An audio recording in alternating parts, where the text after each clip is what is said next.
La alienación parental es el aleccionamiento de uno de los padres hacia su hijo, generalmente en contra del otro, algo común cuando existe un problema en la pareja.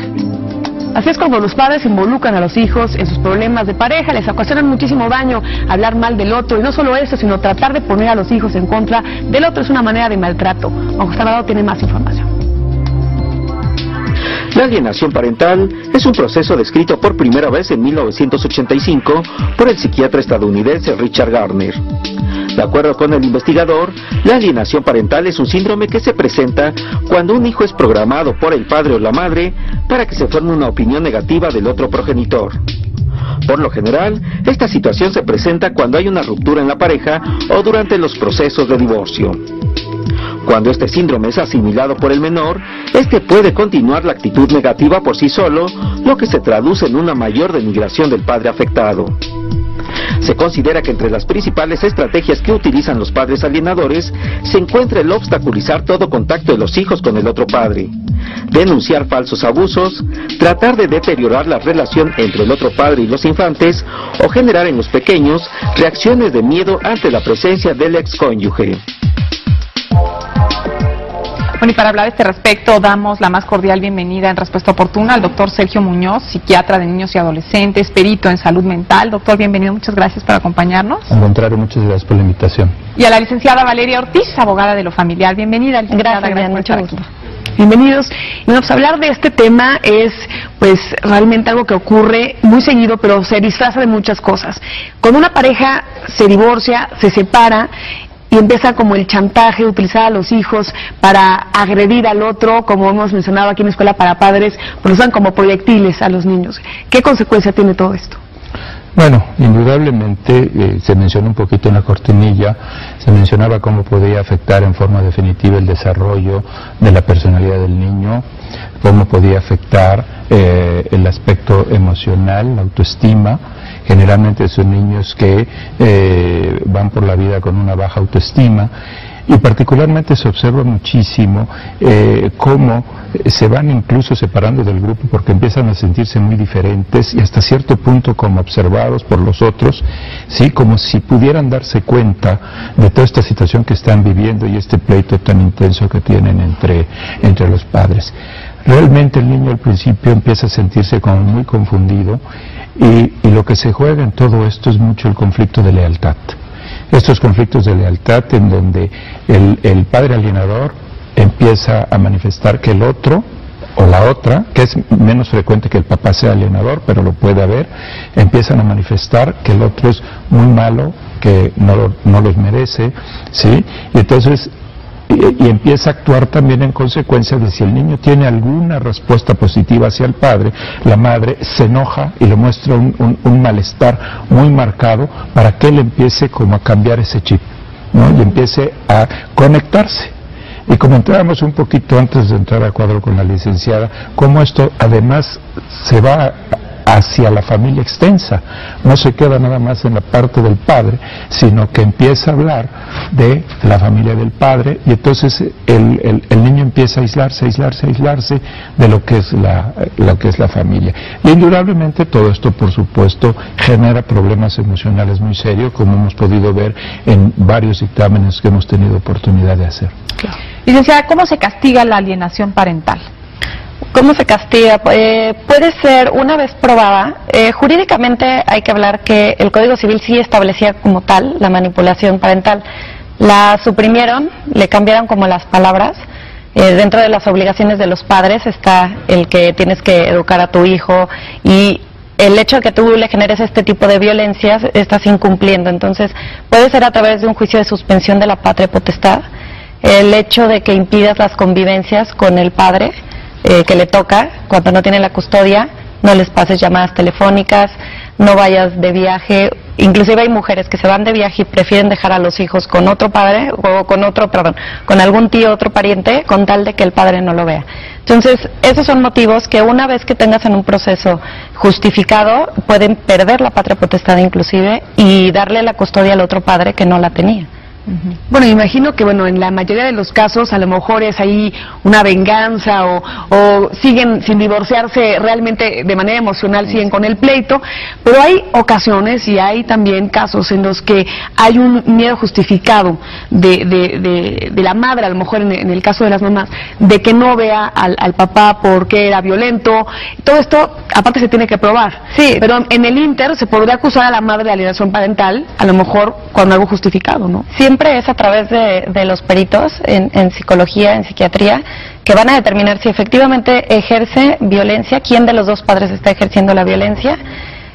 Puede ser que haya un tipo de manipulación, hay 3 niveles, leve, moderada y severa.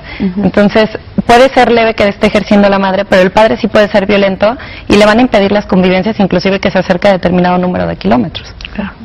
Doctor Muñoz, ¿cómo pueden ustedes como psiquiatras determinar si efectivamente un niño es alienado por uno de sus padres o realmente está manifestando lo que él está viviendo, lo que él está sintiendo? Claro. Yo creo que siguiendo un poco lo que decía Marta en relación a que puede ser justificado si el padre es violento. Puede ser que a veces violencia, a veces ni siquiera como tal es una violencia, sino la parte agresiva que se puede tener en la relación de la pareja, y podemos ver que el padre puede ser un buen padre, no necesariamente agresivo o violento con los hijos. Entonces, ¿cuáles son los puntos que nos inclinarían a pensar que hay, desde el punto de vista psiquiátrico, a pensar que sí está existiendo una alienación?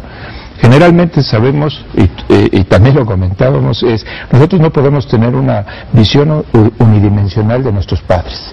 O sea, no podemos considerarlo 100% bueno, como tampoco podríamos considerar 100% malo al padre que están alienando.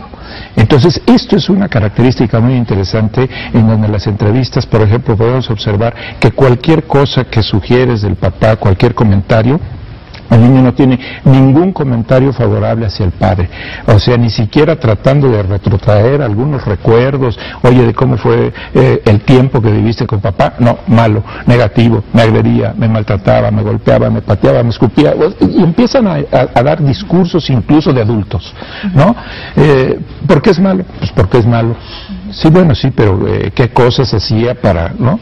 Y en el otro extremo, el padre que está alienando es muy buena, no tiene fallas, es como un santo, no tiene ninguna falla, es protectora, cariñosa, afectiva, se preocupa de todo. Pero cuando vemos la comunicación incluso entre la madre alienadora y el hijo, también es una relación bastante difícil y conflictiva. Ya dentro de, si vamos haciendo la entrevista, a veces, por ejemplo, la madre alienadora, ese es otro signo. Cuando nos mandan a hacer un dictamen, la madre se quiere meter, quiere estar dentro de las entrevistas y dice, yo tengo el derecho de estar. No, usted no tiene el derecho de estar, nosotros tenemos que evaluar al niño, y hay ciertas técnicas en psiquiatría, en psicología, que van obteniendo toda una serie de material relacionado con toda esta parte. Pero qué difícil para los niños estar en estas pruebas y estar con todo esto, ¿no? Por supuesto, los que pagan el plato son los niños, por supuesto. Inclusive tenía un comentario de una mujer de 40 años que se preguntaba a los 35 años, ¿por qué odio tanto a mi papá si antes del divorcio lo amaba? Obviamente no comprendía. ¿Cuándo dejaron de querer o de tener una buena relación con el papá? Claro. ¿Cuáles son las consecuencias a futuro de un niño que ha sido alienado? Yo creo que las consecuencias indudablemente también van a alterar en mucho la forma de relación y la forma de vinculación, porque finalmente se establecen vínculos muy patológicos, escindidos, en donde o todo lo ves muy bueno o todo lo ves muy malo. Y por supuesto, en una relación en este sentido, imagínate con tu pareja que todo lo vea o demasiado bueno en ti, creo que te empalaga y dices, oye, esto está raro, ¿no? Porque pues algunas cosas tienen que tener alguna diferenciación, o que todo lo vea malo y te descalifique y que esa posibilidad de vinculación no se dé. Esto es un poquito como qué tanto afecta, por ejemplo, las condiciones de abuso sexual, porque finalmente la alienación es un abuso. ¿Qué tanto afecta? Pues podemos ver a posteriori cómo en sus relaciones, en su vida íntima, hay problemas muy serios. Lo mismo en sus modos de relación. Si lo que ha estado observando es esta parte de hay que hablar mal del otro, entonces empieza y puede de hecho repetir este tipo de condición a posterior, porque finalmente es una forma de maltrato. Claro, pero también el enojo, pues ese rencor que puede sentir la pareja por lo que haya pasado con el padre, en el caso de los padres.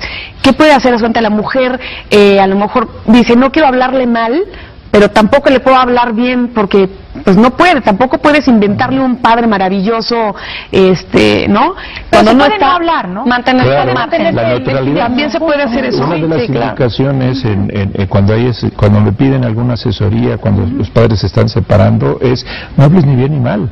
Deja que el niño establezca la visión del padre, la visión de la madre en los momentos que tenga que convivir con él. Cuando la señora, es que yo no quiero que mi ex esposo lo vea porque allá lo maleducan. Señora, cuando él esté allá, deje que conviva como viven allá. Son las reglas de allá. Son las reglas de allá. Cuando esté con usted, estas son sus reglas. Inclusive en los procesos judiciales, el juez interviene y los manda a terapias psicológicas. Para que mientras dictan una sentencia, que los procesos son largos, ellos estén con terapia, tanto la mamá como el papá y el menor, de manera en que pueda sacar a flote todas estas y no tenga tantas consecuencias en el futuro. Claro. ¿Cuál es el tiempo promedio de un proceso de este tipo, licenciado? Depende de muchos factores, pero si quieren complicar las partes el proceso, yo tengo un juicio que tiene 7 años. Más o menos lo normal, 1 año, 2, 3, pero si alguien en verdad quiere dificultar un proceso puede llegar a más de 7 años.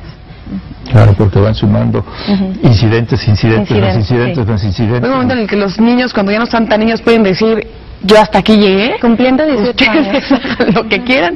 ¿Cumpliendo qué edad? 18 años. 18 años, pero en ocasiones puede ser antes, cuando la situación, o sea, pueden demostrar que están, pues los papás de plano ya fuera de sí. Legalmente, ¿no? Como es el representante legal, el padre o la madre en su caso, hasta que no cumple la mayoría de edad, él estaría como inmiscuido. Realmente los hijos nada más comparecen a una audiencia de menor con el juez para platicar su situación de una manera muy práctica con un representante del DIF que puede ser un psicólogo, un trabajador social, el Ministerio Público que es como el abogado de los menores, el juez y un secretario de acuerdos. Y les hacen preguntas de cómo es la relación con papá, cómo es la relación con mamá, y de ahí sacan como un buen criterio. El psicólogo se tiene que fijar en los movimientos de las manos, en si contestan, si voltean a ver a la mamá, de manera que se puedan dar cuenta si esa contestación fue alienada, ¿no? Fue manipulada. Sí, claro. Ahora, ¿hay algún patrón, digamos, de personalidad de padre o madre que sea como más alienador, por decirlo de alguna manera?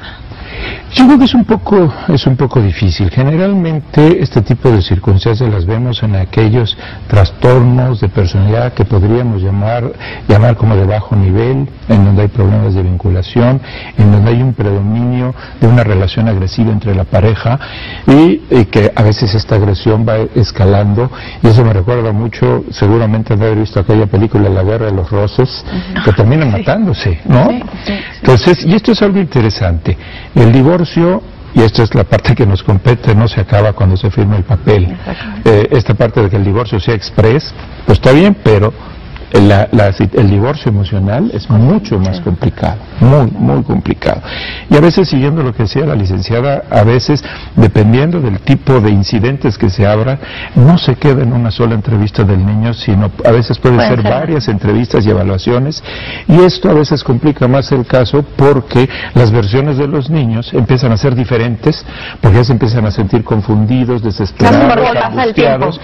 Y actualmente estoy viendo una niña que tiene un problema disociativo, porque ya no quiere saber nada más. Ya la cosa es terrible. Es que es lo que iba a preguntar yo. ¿Hay un límite para que esos niños sigan yendo hasta que los papás insistan, o la mamá insista que es muy malo tu papá y entonces la otra no, y el otro acusa alienación? Oye, para los niños la ley no los protege de que ya no estén sometidos a esto tanto tiempo. Siempre se protege el interés superior de los menores. El incidente que maneja el doctor es una pequeña demanda dentro de un juicio principal. Si los padres siguen con esto, que no se divorcian emocionalmente, siguen abriendo de un juicio principal muchísimas demandas. En una demanda, tu manera de probar algo es la audiencia del menor.